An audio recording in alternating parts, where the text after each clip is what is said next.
ఆనం వెంకటరమణారెడ్డి గారు. సార్, ఏంటి మీ చంద్రబాబు గారికి ఎప్పుడు కుటుంబాలను అడ్డంగా చీల్చే పనేనా? తండ్రులు తల్లిదండ్రులు పోయిన వాళ్ళ పిల్లల్ని తీసుకునేది, వాళ్ళని నాశనం చేసే పనేనా అంటే ఇవన్నీ వాళ్ళు అన్నదే సార్, నేను అంటుంది కాదు, వైఎస్ఆర్సీపీ లీడర్స్ అంటుంది. ఇంకా వేరే పనులంటూ ఏమీ లేవా చంద్రబాబు గారికి? ఎంతసేపు వైఎస్ కుటుంబం ఎట తెలుసాలా? వాళ్ళ తండ్రి చనిపోయి హెలికాప్టర్ యాక్సిడెంట్ అయిన తర్వాత అది కుట్ర అని వాళ్ళు చెప్పారు.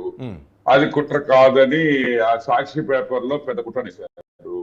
పవర్ లోకి వచ్చింది, శర్మిలమ్మ వచ్చేసి కుట్ర అనింది, ఈయన పవర్ లోకి వచ్చాడు, కన్వీనియంట్ మర్చిపోయాడు. ఆ కుట్ర ఆ రోజు ఎందుకు చెప్పాడంటే రాజకీయంగా అవసరం కాబట్టి.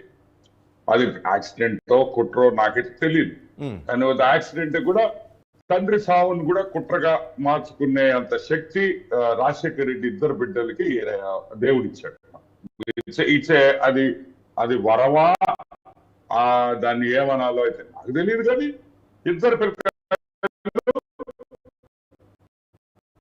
సావు తండ్రిని బ్రహ్మాండంగా వాడుకున్నారు.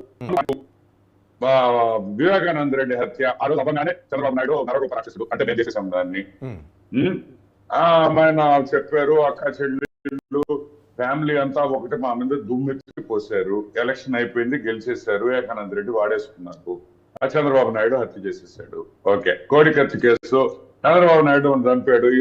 ఈ రోజు కూడా ఆగ్రా కోర్టుకు వచ్చి సాక్ష్యం చెప్పాలంటే ముఖ్యమంత్రి ఆడ వాస్తవాలు బయటకు పడతాయని చెప్పి జగన్మోహన్ రెడ్డి కోర్టుకు రాడు. ఏ కుటుంబం సార్ ఇంత ఘోరమా? తండ్రి సావును వాడుకుంటారు, బాబాయిని సావు వాడుకుంటారు, వాడెవడో సీనుగాడు కోడికత్తి తీసి పొడిస్తే అది మా మీద పెడతారు. అసలు నిజంగా వీళ్ళని రాజశేఖర రెడ్డి బిడ్డలేనా అనిపిస్తుంది సార్. రాజశేఖర రెడ్డి మహానుభావుడు అన్నాడక, పంచికట్టు, ఆ హుండాతనం, ఆ హృదయం, ఆ నవ్వు, ఏదైనా ఇద్దరికి, ఈ ఇద్దరు పిల్లలకి ఎవరికైనా రాజశేఖర రెడ్డి ఆహభావాలు కానీ రాజశేఖర రెడ్డి మంచితనం కానీ వీళ్ళిద్దరిలో ఎవరికైనా ఒక్కడికి వచ్చిందా? ఒక్కడికి. ఆ ఇద్దరిలో ఇద్దరే.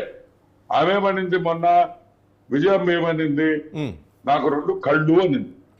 అంటే తెలంగాణ ఒక కళ్ళు కూతురు, ఒక కన్ను ఆంధ్ర జగన్ కొడుకు.